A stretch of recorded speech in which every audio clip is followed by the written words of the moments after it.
The high school kids asked me to help them. And about halfway through the workout, he said, you know, my father was in high school when you were in college and you were helping him.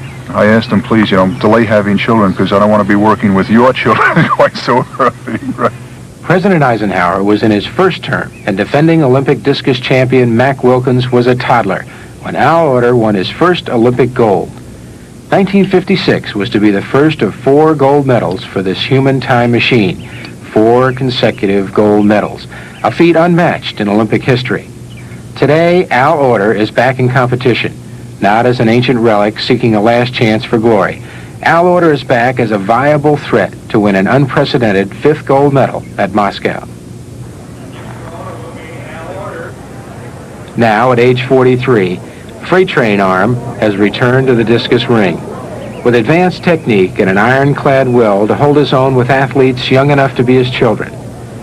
It surprised some when he retired following his last Olympic victory in 1968. In 1968, I had no goals of going beyond a 4th gold medal, even though in 1956 I said that I would like to make it into 5 Olympics and win 5 gold medals. You know, that was not the case in 1968. Injury and family considerations sent Al into temporary retirement after his victory at Mexico City.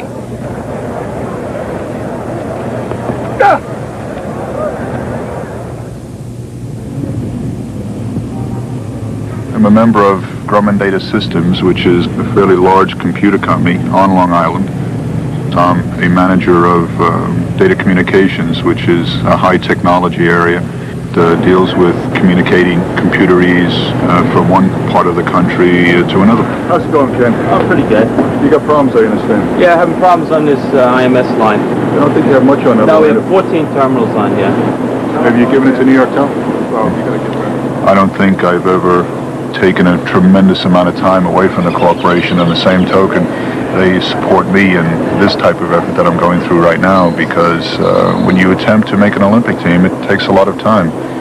And I think their support is honest, it's genuine, but I really feel that they're behind me.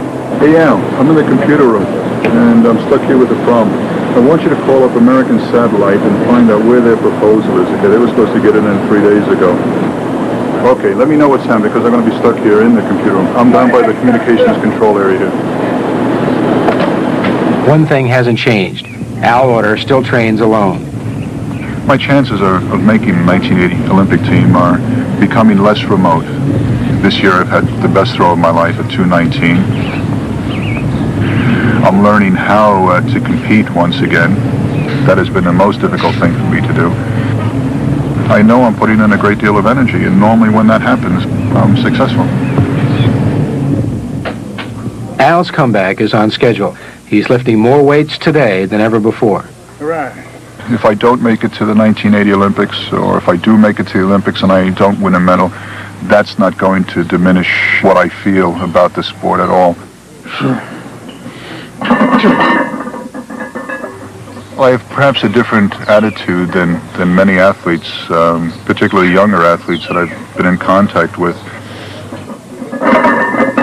I don't compete against anyone. I compete really within myself.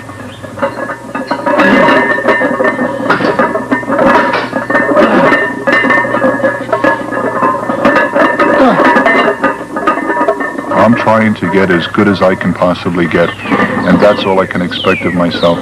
And I don't know if that's a sense of maturity that is inevitable or something that's existed for a long period in my life. I think it's been that way ever since my first Olympics in 1956. And ever since then, I've been able to sit back and enjoy things. I've been able to kind of sit back and succeed or fail. It really doesn't make any difference. And now I can go really after what I want to go after. But I preferred in my life to establish a family and a home and a job and all of this kind of thing, and have athletics be a recreational environment rather than the all-consuming environment that I think prevails in too many instances. My daughters were growing. They were changing. They were becoming people instead of kids. And if I had missed that period of growth, I would have kicked myself. I would have been tremendously unhappy for the rest of my life having missed that experience. And now they're grown. You know, one is in college, one is just about to go to college, and I have a goal of making it to the 1980 games. And it's very real to me. It's a very special environment right now. We'll just take it in and wash it. My daughters were consulted on my return to athletics before I picked up the first disc or the first weight. And in all honesty, if they said that they did not want me to compete, I would not have started. A homegrown salad adds a special touch to a barbecue at Al's West Islip, New York home. Hey, girls. Daughters Christina and Gabrielle ready the backyard picnic table, while an impatient chef cheers on the main course. Come on, steak. We're hungry. They continue to be supportive. They're interested in my progress. I think to a certain extent they kind of feed on it. I think they enjoy it. So it's done to perfection. What I've tried to do for my daughters is give them really things or feelings or capabilities that no one can take away from them. And that's the educational experience, that's their appreciation for music, that's a sense of themselves.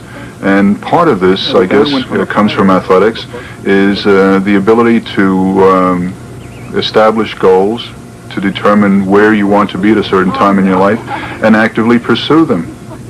Having an athlete for a father has its advantages for eldest daughter Christina. He is a great father because the two of us have picked our goals. We know what we're doing.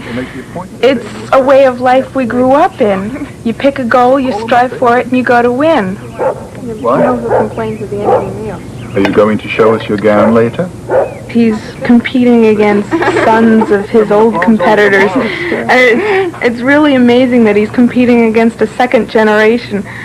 But I don't think it's out of place. He's always been with it, and he's as in good a shape as anyone. As a single parent, Al's duties include reviewing Gabrielle's senior prom dress. Oh, that's pretty. Look. The sleeves up. Let me see what the back looks like. Same thing. How much is the front and the back now? Because the back has a seam in the back of it. Looks pretty. Looks like the Roxy drapes right in front there. It does not. Put that on. I really don't care to be remembered as the world's greatest Olympic competitor or discus thrower or Olympic type or athlete that. The way I would like to be remembered is a person who had his life in order, who had his priorities established, who worked hard at goals, who enjoyed a great deal about life, and actively pursued those interests and goals. Throwing the discus farther than ever, Al Oerter is a middle-aged inspiration.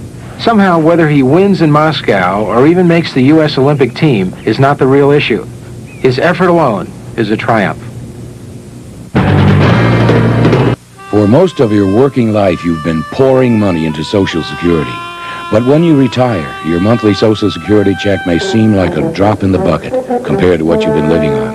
It isn't enough. An individual retirement account from University Savings allows you to supplement your Social Security with a steady flow of tax-deferred high